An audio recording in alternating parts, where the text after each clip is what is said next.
Welcome students. This video lecture of estimation, subject estimation and costing.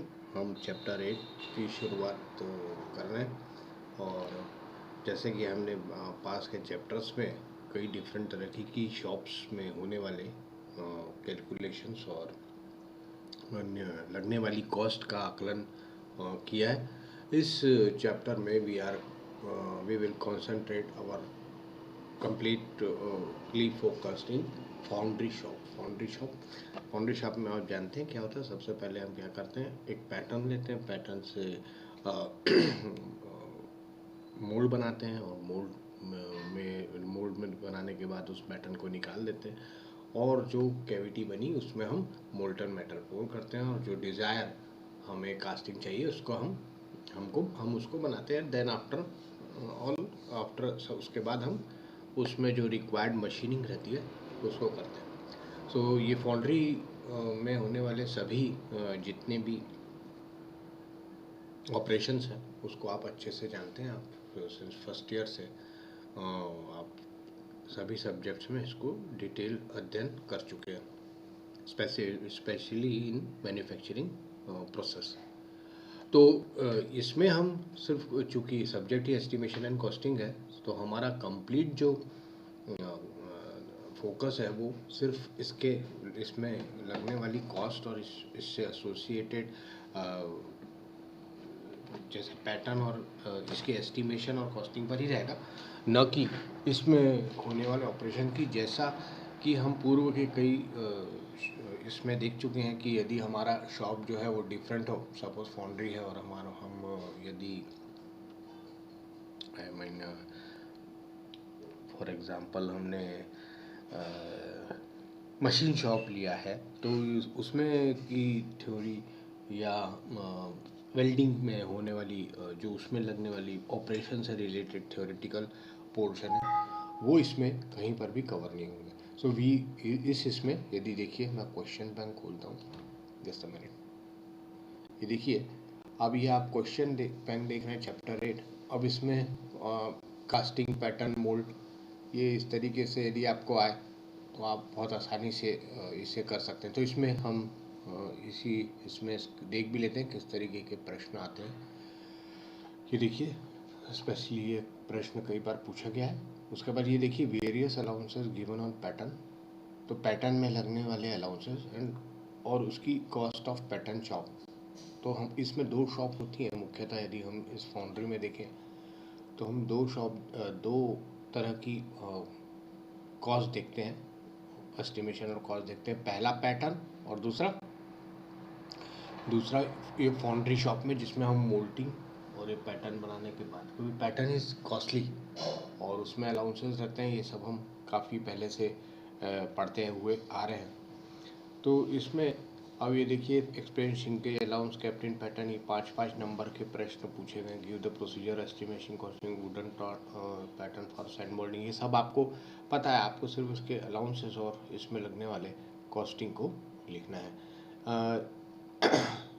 ये जो पहला हमने न्यूमेरिकल देखा था, यही देखिए फिर से रिपीट हुआ है। ये दूसरा न्यूमेरिकल है, ये देखिए पहला वाला ही है।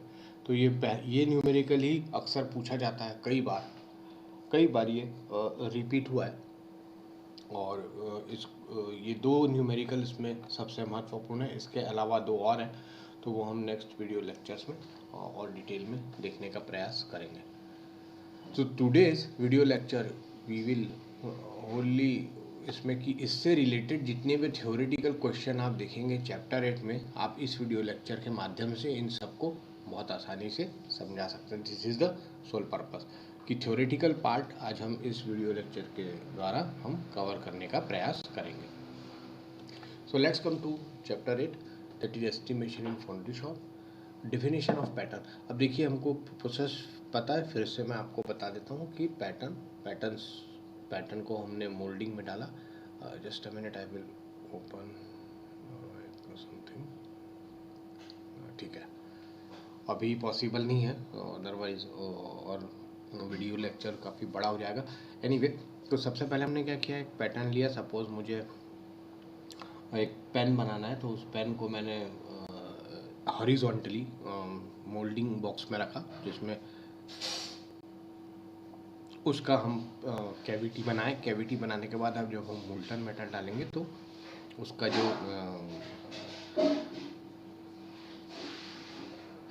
उसकी जो मैन्युफैक्चरिंग है, जैसे वो पेन है उस शेप वो हमको मिलेगा, और उसके बाद हम उसकी निर्धारित शेप को अचीव करने का प्रयास करने के लिए हम मशीनिंग के द्वारा उसको सॉल्व करेंगे। तो ये कंप्लीट एक सर्कुलर प्रोसीजर है जिसकी सहायता से हम कंप्लीट कास्टिंग प्रोसीजर को कंप्लीट करते हैं। तो जैसे हमने पूर्व में डिस्कस किया कि there are two terms, definition of pattern and estimation of pattern और एस्टिमेशन इन फाउंड्री शॉप। ये दो मुख्य इसमें कॉस्टिंग्स होती हैं, और इसको हमें ध्यान में रखना है, क्योंकि जनरली क्या होता है कि किसी भी हम शॉप का कॉस्टिंग को पढ़ने की कोशिश कर रहे हैं, समझने की कोशिश कर रहे हैं, तो उसमें जनरली एक ही होता है, लेकिन फाउंड्री शॉप में हमें दो एस्टिमेशन मिलते हैं।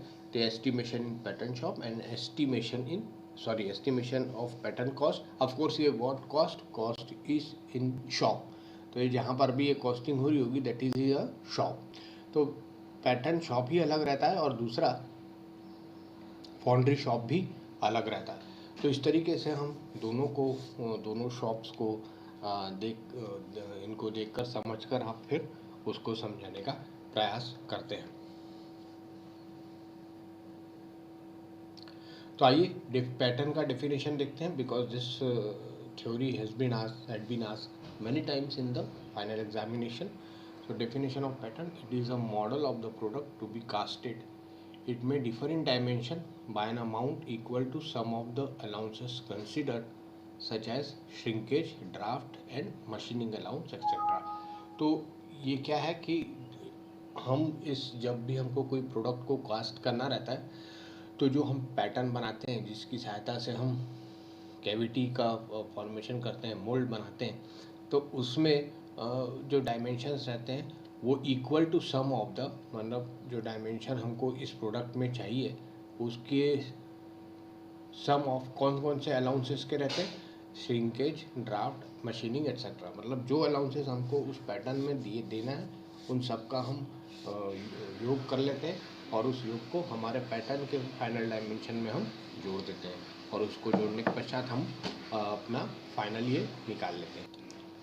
सो हमेशा ये जो डायमेंशंस है जो निर्धारित हम करते हैं, जो अलाउंसेस के द्वारा हम निर्धारित करते हैं फॉर मेकिंग ऑफ पैटर्न, वो हमेशा ज़्यादा होंगे जब भी हम इसकी कास्टिंग का निर्माण करेंगे। अब ये कौन कौन से पैटर्न्स होते हैं, कौन कौन से अलाउंसेस होते हैं, कौन कौन से हम छूट, अलाउंसेस मतलब छूट, हम कौन कौन सी छूटों को निर्धारित करते हैं वाइल मेकिंग ऑफ पैटर्न। तो ये आपको पता होगा कि ये कम से कम 6 से 7 हैं, लेकिन एट प्रेजेंटली हम कॉस्टिंग के पर्पज से, बिकॉज कई बार कई चीज़ें बहुत स्मॉल होती है तो हम उसको रिजेक्ट कर देते हैं, और ये जो मुख्य 3 हैं छूटे, दैट इज़ अलाउंस, ये हम कंसिडर करते हैं। दैट इज़ पहला कॉन्ट्रैक्शन अलाउंस। कॉन्ट्रैक्शन अलाउंस मतलब जैसे ही हम नाम देखते हैं, कॉन्ट्रैक्शन मतलब सिकुड़ना, तो इस सिकुड़न के लिए हमको जो अलाउंस देना पड़ता है, we call it at contraction allowance. So different metals contract during cooling at different rates, considering this cooling is taken as contraction allowance. यानी कि जब हम कोई पैटर्न बना रहे हैं और उस पैटर्न को मोल्टन किसी पर्टिकुलर मेटल से जब हम उसको उसमें हम जो बनाया हुआ मोल्ड है उसमें हम डाल रहे हैं, तो जो मेटल हमने गर्म करके उसमें डाली है तो उसमें सिकुड़न पैदा होगी, और वही सिकुड़न जो है, जो कॉन्ट्रैक्शन है, वो हमको कंसीडर करनी है। और ये हर मटेरियल की अलग अलग होती है। हम एल्यूमिनियम का कॉन्ट्रैक्शन देखेंगे, या माइल्ड स्टील का देखेंगे, या स्टेनलेस स्टील का देखेंगे, तो इस सबकी जो कूलिंग रेट्स है और जो उसकी हर उसकी जो सिकुड़न है, ये हर मेटल की अलग अलग होती है। तो हम जिस मेटल का कास्टिंग करने जा रहे हैं, जिस मेटल को हम पोर करेंगे अपने मोल्ड में, तो उसके हिसाब से हमको पैटर्न बनाना पड़ेगा, और उस पैटर्न में हमको यह कॉन्ट्रैक्शन अलाउंस को स्थान देना पड़ेगा। Then second is machining allowance. ये सब आप नाम से भी याद रख सकते हैं, कॉन्ट्रैक्शन, मशीनिंग एंड ड्राफ्ट। तो machining allowance surface of casting which are to be machined are made a slightly larger than that of finished size by an amount known as machining allowance. तो जब हम कोई भी product को बना रहे हैं तो उसमें जब हम मोल्डिंग कर रहे हैं उसकी, तो उस मोल्डिंग में होने के बाद पश्चात उसकी जो सरफेस फिनिशिंग है, ताकि जब हम उस प्रोडक्ट को सेल करें या मार्केट में बेचें तो वो उसकी जो अपीरियंस है वो बहुत अच्छा होना चाहिए। उस दृष्टिकोण से हम किसी भी पैटर्न में थोड़ा सा अलाउंस एक्स्ट्रा रखते हैं। मतलब सपोज यदि हमारा डायमेंशंस 20 है तो हम मशीनिंग अलाउंस के लिए 20.2 छोड़ते हैं, मिलीमीटर छोड़ते हैं, ताकि जब हम ये हमारा प्रोडक्ट बन जाए तो उस 0.2 mm को हम मशीनिंग करके उसकी जो सरफेस फिनिशिंग है उसको हम बढ़ा सकें, उसको अच्छा कर सकें। मशीनिंग अलाउंस के बाद ड्राफ्ट अलाउंस होता है। This is the most important if you consider contraction and machining.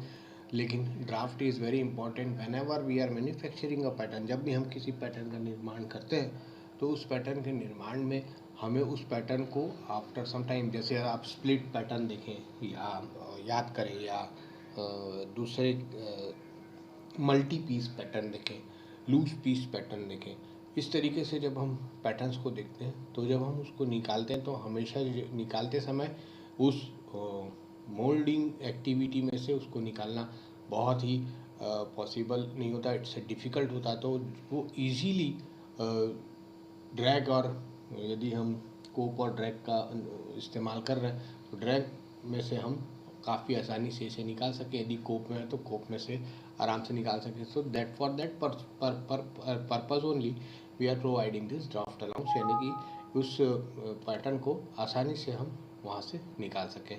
So this allowance is provided to facilitate with withdrawal of the pattern from the mould. हम जब इस मोल्ड में से इस पैटर्न को निकालते हैं तो हम यह ड्राफ्ट अलाउंस कंसिडर करते हैं।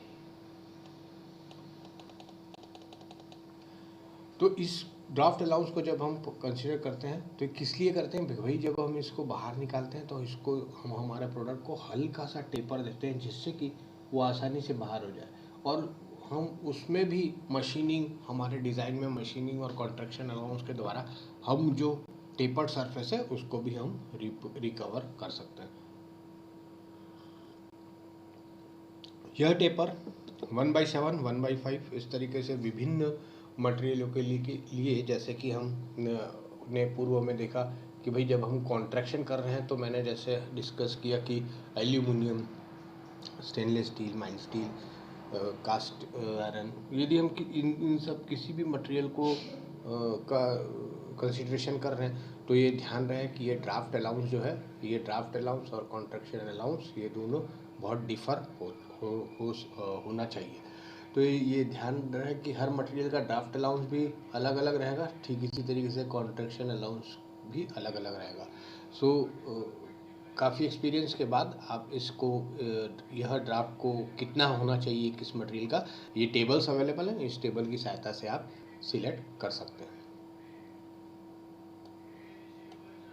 अब हमने जैसे पूर्व में इस वीडियो लेक्चर में दो चीज़ें देखी, एस्टिमेशन ऑफ पैटर्न कॉस्ट और N estimation in foundry cost. तो इन दोनों को अब हम देखने का प्रयास करेंगे।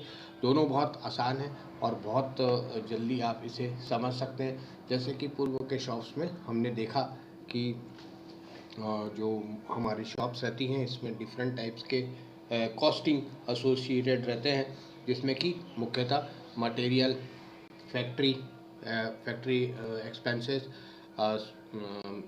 एडमिनिस्ट्रेटिव एक्सपेंसेस, सेलिंग एक्सपेंसेस, और इन सब को जोड़ते हुए हम प्राइम कॉस्ट में हम आगे बढ़ते हैं। तो हम अपने सेलिंग कॉस्ट, जिसमें कि प्रॉफिट यदि हम जोड़ें तो हम टोटल कॉस्ट का निर्धारण कर सकते हैं।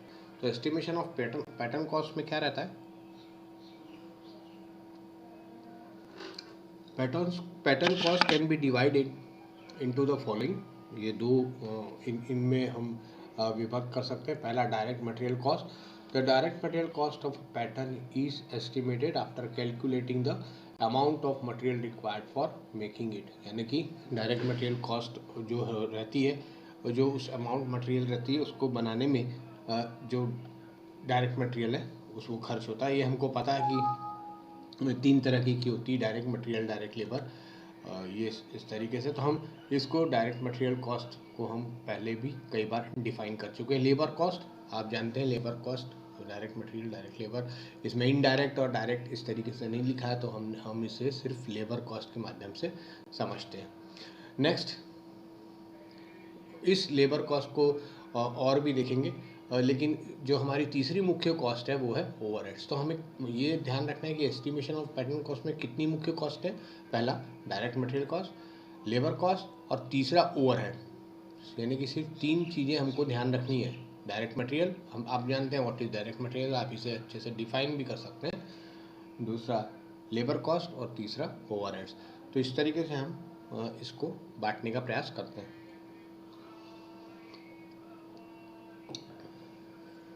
तो लेबर कॉस्ट जो रहती है उसको हम देखने का प्रयास करते हैं कि estimation of labour cost is a very difficult problem. ये किसकी बात कर रहे हैं हम, ये ध्यान रहे हम फाउंड्री शॉप की बात करें, इसलिए इसमें इशू है।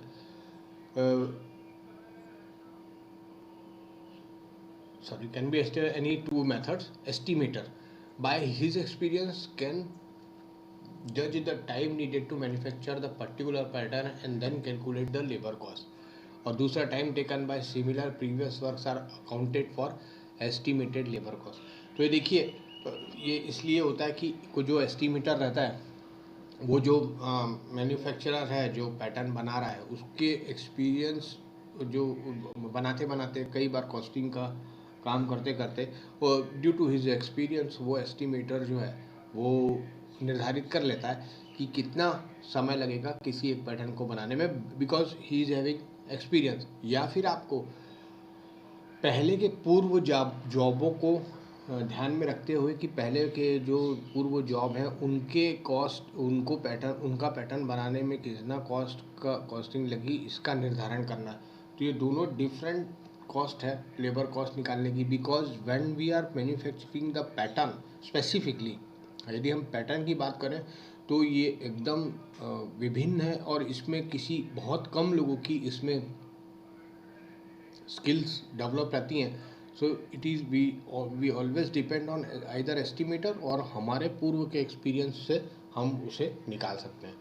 सो जो ओवरहेड्स है, overheads consist of all other charges which include the salaries of supervisor, बाकी की supervisor, indirect labour charges, depreciation of tool machine, जितनी भी बाकी की खर्चे हैं हमारे एक्सपेंसेस हैं उन सबको हम ओवरहेड्स में गिनते हैं। यानी कि यदि हम एस्टिमेशन ऑफ पैटर्न कॉस्ट देखें तो देखिए इसमें डायरेक्ट मटेरियल कॉस्ट ये आप डिफाइन कर सकते हैं, लेकिन लेबर कॉस्ट में जैसे अभी हमने डिस्कस किया 2 तरीके से आप इस लेबर कॉस्ट को निकाल सकते हैं और तीसरा बाकी सारी चीज़ें ओवरहेड्स में। यदि इस तरीके से आप मुख्य रूप से इसे याद रखने का प्रयास करेंगे तो आप इस आंसर को जस्टिफाई कर सकते हैं। और ये प्रश्न कई बार पूछा गया है कि डिफाइन आप एस्टिमेशन ऑफ पैटर्न कॉस्ट को समझाइए। नेक्स्ट देखते हैं एस्टिमेशन इन फाउंड्री शॉप। जैसे कि हमने पहले डिस्कस किया कि हम पैटर्न शॉप और फाउंड्री शॉप इन 2 शॉपों में का एस्टिमेशन करेंगे और यह प्रश्न कई बार पूछा गया है।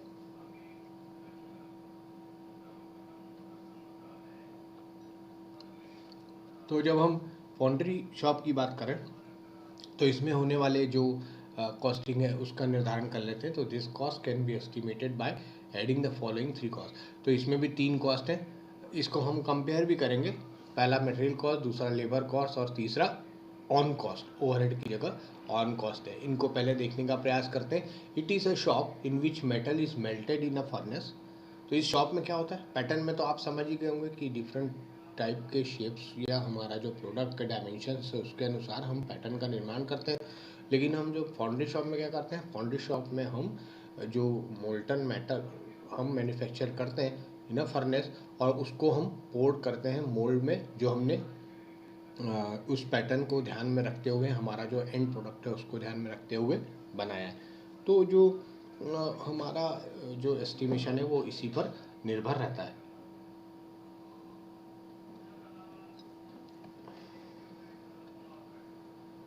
ऑन द पैटर्न, तो इसको देखते हैं. It is a shop in which metal is melted in a furnace and then poured into the moulds prepared from the pattern to get the casting of the required product. जो हमको product हमने decide किया उसके अनुसार हम उसका निर्माण करते हैं.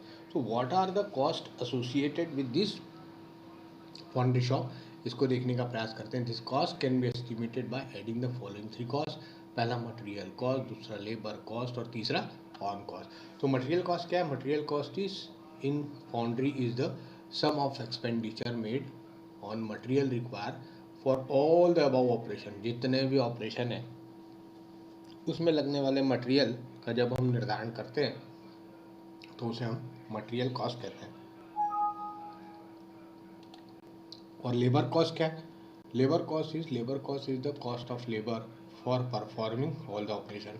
मटेरियल के बाद हम लेबर कॉस्ट को भी डेफिनेशन को बहुत आसानी से हम बोल सकते हैं ऑन कॉस्ट.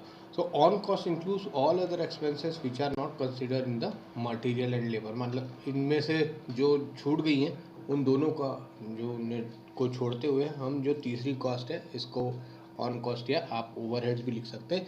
आपने ठीक इसी तरीके की तीन कॉस्ट आपने पैटर्न कॉस्ट में पाई होगी. कोई ज़्यादा डिफिकल्ट नहीं है, आप बहुत आसानी से इसको समझ सकते हैं. I am telling you from last 20-21 minutes. Why? क्योंकि देखिए इस तरीके से यदि हम क्वेश्चन बैंक देखें तो ये कई बार ये तीन प्रश्न पूछे गए हैं. तो कास्टिंग पैटर्न और मोल्ड ये आप समझा सकते हैं. Also is the explain different announcement provided on pattern. तो ये तीन आप पैटर्न के ये याद रखिए. Contraction allowance, machining allowance and draft allowance. Next देखते हैं कि एक पैटर्न में रखी जाने वाली संकुचन छूट को समझाइए एवं कारण बताइए. तो आप श्रिंकेज अलाउंस को जैसे हम ने अभी डिस्कस किया उस तरीके से आप समझा सकते हैं. श्रिंकेज मतलब यही कॉन्ट्रैक्शन.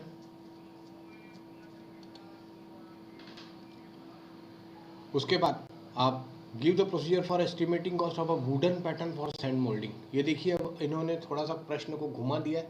इन्होंने डायरेक्ट ये नहीं पूछा है कि estimation of give the estimation of pattern cost. यहाँ पर देखिए यहाँ पर लिखा हुआ है कि लकड़ी के पैटर्न की लागत का निर्धारण कैसे किया जाता है सैंड मोल्डिंग हेतु बताइए. तो सैंड मोल्डिंग में आपको पता है कि सबसे पहले हम लकड़ी का पीस बनाते हैं और उस पीस को हम अंदर उसका मोल्ड बनाते हैं और उस मोल्ड में फिर मोल्टन मेटल डालते हैं. तो ये जो पैटर्न बनाते हैं सैंड मोल्डिंग हेतु बताइए. तो आपको सिर्फ क्या करना है? पैटर्न का बताना है, प्रोसीजर पूरी नहीं बतानी है कि मतलब आपने क्या किया. तो आप जब भी ये ये जो पैटर्न की कॉस्टिंग लेंगे, एस्टिमेशन ऑफ पैटर्न की कॉस्टिंग, तो आपको सिर्फ ये तीन मुख्य मुद्दों के ऊपर ही बात करनी है और वो भी किससे?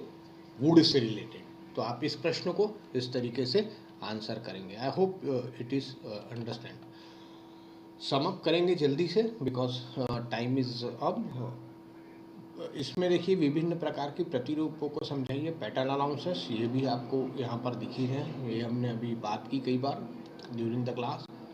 उसके बाद हम explain pattern foundry, direct material cost, labour cost and overhead cost. तो ये आपको ये जो फाउंड्री के जो हेड्स है देखिए यहाँ पर फाउंड्री कॉस्ट लिखा हुआ है.